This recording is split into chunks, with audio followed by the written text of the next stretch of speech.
অবরোধ স্থানীয়দের পুলিশের আশ্বাসে 2 ঘন্টা পর ওঠে অবরোধ।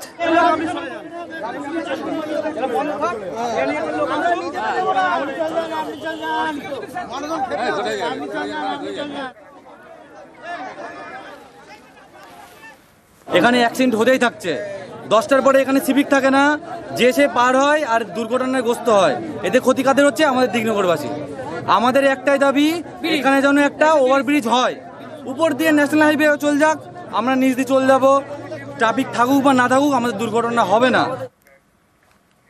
2 মহিলার সঙ্গে হোটেলের ঘরে কাউন্সিলর, সেই ভিডিও ভাইরাল। অভিযোগ, ভাইরাল ভিডিওয়ে যাকে দেখা গিয়েছে তিনি জলপাইগুড়ির মালবাজারের তৃণমূল কাউন্সিলর অজয় লোহার। তিনি অবশ্য মানতে নারাজ। তাঁর দাবি ভিডিওটি এআই দিয়ে তৈরি। আর এই ভিডিও নিয়ে তুলকালাম। মালবাজারের প্রাক্তন পুরপ্রধানের সঙ্গে তৃণমূল কাউন্সিলরের হাতাহাতিতে জড়ান কাউন্সিলরের মা এবং বউ। থানায় অভিযোগ জানিয়েছে দুপক্ষই। প্রথমে আঙুল উঁচিয়ে কথা কাটাকাটি, তারপর দুপক্ষের মধ্যে হাতাহাতি, মারধর, ইট তুলে মারার চেষ্টা। এই সিসি ক্যামেরার ফুটেজ জলপাইগুড়ির মালবাজারে। একদিকে মালবাজারের 11 নম্বর ওয়ার্ডের তৃণমূল কাউন্সিলর অজয় লোহার, তাঁর মা এবং বউ। আর একদিকে মালবাজারের প্রাক্তন পুরপ্রধান স্বপন সাহা সহ কয়েকজন।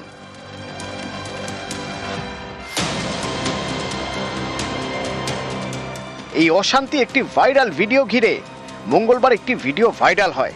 অভিযোগ, তাতে হোটেলের ঘরে 2 মহিলার সঙ্গে দেখা গিয়েছে তৃণমূল কাউন্সিলর অজয় লোহারকে।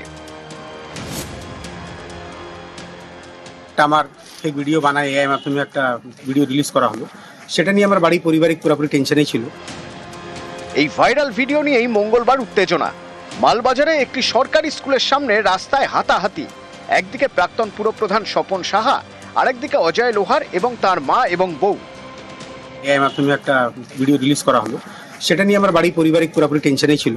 হঠাৎ শুনতে পাই মা আমার বউ দুজন নাকি স্বপন সাহার সাথে জিজ্ঞাসাবাদ করতে বের হচ্ছে। ওখানে গিয়ে দেখি আমার মা রাস্তার উপরে পড়ে আছে, মার আগের দাঁত ভেঙে গেছে আর মুখ থেকে রক্ত বের হচ্ছে, ঠোঁট ফেটে গেছে। এটা দেখার পর যখন আমরা প্রতিবাদ করতে যাই, আমাদের গায়ে হাত দেওয়া হয় যে আমার এখানে রক্ত হয়ে গেছে। ওখানে কৌশিক দাস আর সুরজিৎ দেবনাথ, এরা 2 জন, আর স্বপন শাহ আর তার বাপ্পা যে ড্রাইভার, তারা মিলে আমার মায়ের গায়ে আর আমার বউয়ের গায়ে হাত দেয়। যে ভিডিও ভাইরাল হয়েছে, যে বিষয়ে আমি কিছু জানি না, আমি এর মধ্যে কোনো জড়িত না, আমি কিছু জানি না। আচমকি মানে আমাকে আক্রমণ করলো। তার মাকে নাকি মারা হয়েছে হাসপাতালে। খুব মিথ্যা কথা এটা। ওরা মারতে গিয়ে ওর মাকেই ওরা মারে। একদম নিজেদের ব্যাপার, কোনো বলা বলি নেই, আমাদের নিজস্ব ব্যাপার, আমরা সবাই মিলে মিটিয়ে নিয়েছি।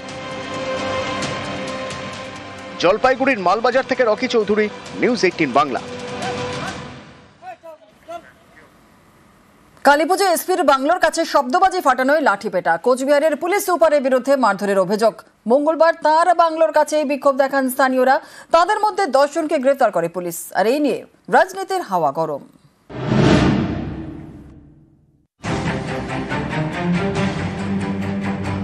কোচবিহার শহরের রেল গুমটি এলাকা, এখানেই পুলিশ সুপারের বাংলো। সোমবার কালীপুজো রাতে এসপির বাংলোর কাছে শব্দবাজি ফাটাচ্ছিলেন স্থানীয় কয়েকজন। অভিযোগ, এর জন্য তাঁদের লাঠিপেটা করেন কোচবিহারের এসপি।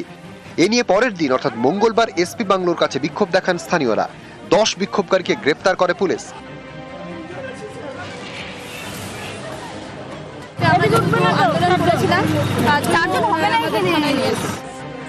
বুধবার ধৃতদের কোচবিহার জেলা আদালতে তোলা হয়। তাদের বিরুদ্ধে খুনের চেষ্টা এবং গাড়ি ভাঙচুরের অভিযোগে মামলা রুজু হয়েছে। এদিন ধৃতদের মধ্যে 3 জনের অন্তর্বর্তী জামিন মঞ্জুর করেছে আদালত। বাকি 7 জনের মধ্যে 5 জনের পুলিশ হেফাজত এবং 2 জনের জেল হেফাজত।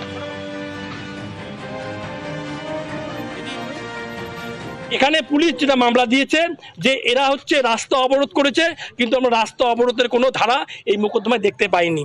পুলিশ মামলা দিয়েছে এরা নাকি খুন করবার উদ্দেশ্যে ওখানে জড়ো হয়েছিল এবং কিছু পুলিশ কর্মীকে মারধর করেছিল, সরকারি কাজে বাধা দিয়েছিল এবং পুলিশের গাড়ি ভাঙচুর করেছিল। কিন্তু পুলিশ সিজার লিস্টে সেই সমস্ত কিছু পাঠায়নি। এই ঘটনা ঘিরে রাজনীতির হাওয়া গরম। ময়দানে নেমেছে বিজেপি। বুধবার কোতোয়ালি থানার সামনে তারা বিক্ষোভ দেখায়। হিন্দুরা কালী পূজায় বাজি ফাটাবে না, আলো জ্বালাবে না, প্রদীপ জ্বালাবে না, কি করবে? একটা জাঙ্গিয়া পরে এসপি বেরিয়ে তার বাড়ির সামনে হচ্ছে বলে পিটাবে মদ্যপ। সুপ্রিম কোর্ট পর্যন্ত এবারে অ্যালাউ করেছে দিল্লির মুখ্যমন্ত্রী রেখা গুপ্তার প্রচেষ্টাতে। বাজি ফাটানো নিয়ে যেটা সমস্যা আছে সেটা কিন্তু কোর্টের রায়ে আসে, তো সেটা তো কোর্টে গিয়ে বলতে পারে। এই ধরনের কথাবার্তা যে বলে তার মস্তিষ্কের সুস্থতা সম্বন্ধে সবসময় একটা সন্দেহ থাকে। কোচবিহার থেকে শুভঙ্কর সাহা, নিউজ 18 বাংলা।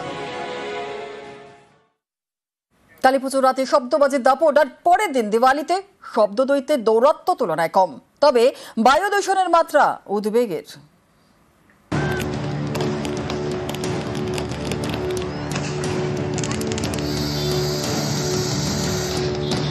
আইন কানুন বিধিনিষেধ অনেক আছে, কিন্তু সেসবকে থোড়াই কেয়ার।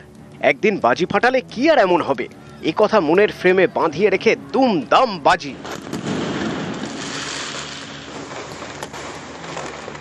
সোমবার কালীপুজোর রাতে কলকাতা সহ জেলায় জেলায় শব্দবাজির দাপট। পরের দিন দিওয়ালিতে অবশ্য এর মাত্রা কিছুটা কম বলেই দাবি। সন্ধ্যের পর থেকে হঠাৎ দুমদাম ফাটতে শুরু করেছিল, আমি তখন ভাবলাম যে আবার শুরু হলো বোধহয়, কিন্তু কালকে কিন্তু সত্যি সত্যি গোটা ব্যাপারটাই সংযত ছিল। এর কারণটা অবশ্য সত্যি সত্যি আমার জিজ্ঞেস করলে আমি জানি না, এটা মানুষের সচেতনতা নাকি এখানে পুলিশ থেকে কোন রকম ইন্টারভেনশন হয়েছিল, এটা আমার জানা নেই। কালী পুজো বা দিওয়ালির বেশ কিছুদিন আগে থেকেই আমাদের সবকটা থানার তরফ থেকে নানা রকম রেডস হয়েছে। প্রায় 360 কেজি বাজি সিজ করেছে বিধাননগর পুলিশ কমিশনারেট এরিয়াতে। 11টা স্পেসিফিক কেস করা হয়েছে। ডিসি লেভেল থেকে down the line up to ICs বা থানা থেকে শুরু করে সবাই মিলে কিন্তু আমরা রাস্তায় ছিলাম, বিভিন্ন জায়গায় পেট্রোলিং করছিলাম। আমাদের কিন্তু নজরদারি চলছে। মঙ্গলবার দিওয়ালির রাতে শব্দ দূষণে কলকাতাকে ছাপিয়ে গিয়েছে একাধিক জেলা। দিওয়ালির রাতে কলকাতার সর্বোচ্চ শব্দমাত্রা ছিল 97 ডেসিবেল। পূর্ব বর্ধমানের মেমারি এবং নবগ্রামে সেটাই ছিল 100 ডেসিবেল। কোচবিহারের দিনহাটায় 100 ডেসিবেলেরও বেশি। 2 ঘন্টা টাইম ছিল, 8টা থেকে 10টা। এবার 10টা থেকে রাত্রি 2-3টে অবধি যদি বাজি ফাটানো হয় 125 ডেসিবেলের বাজি, এবং একসাথে যদি 10 জন লোক ফাটায়, তাহলে সম্মিলিত শব্দ যেটা অ্যাকোস্টিক সাউন্ড হয় সেটা ভয়ঙ্কর হয়। কারণ শব্দবাজিতে যেটা বলা হচ্ছে যে ফর্মুলেশন করা হয়েছে, এটার থেকে আরও নতুন করে ফর্মুলেশন দরকার। সিএসআইকে মাথা খাটাতে হবে যাতে ফর্মুলেশনটা আরও কঠিন করা হয় এবং যাতে ধোঁয়াও কম হয়, শব্দটাও যাতে কম। শব্দ দূষণ কিছুটা রোখা গেলেও বায়ু দূষণের মাত্রা উদ্বেগের। মঙ্গলবার রাতে সল্টলেক এবং নিউ টাউনে এয়ার কোয়ালিটি ইন্ডেক্স অর্থাৎ বায়ু দূষণের মাত্রা ছিল 350, ভিক্টোরিয়া মেমোরিয়াল বালিগঞ্জে 300, দক্ষিণ কলকাতার পদ্মপুকুর এবং টালিগঞ্জে ছিল 200। বায়ু দূষণের এই মাত্রা কোনোটা খারাপ, কোনোটা খুব খারাপ শ্রেণীর মধ্যে পড়ে।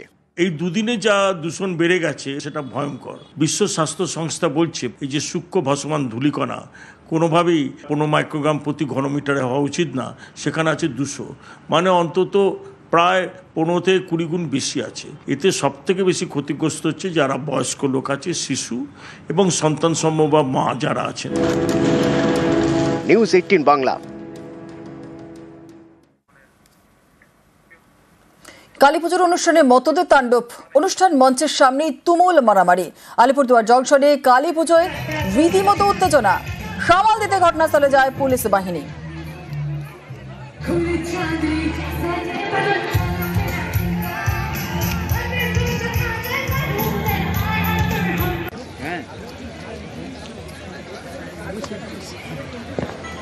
মতদের অনুষ্ঠান থেকে টেনে বের করে দেওয়া হয়। ছবি তুলতে গেলে এক সাংবাদিককে চর, অভিযোগ এক মহিলা পুলিশ কর্মীর বিরুদ্ধে।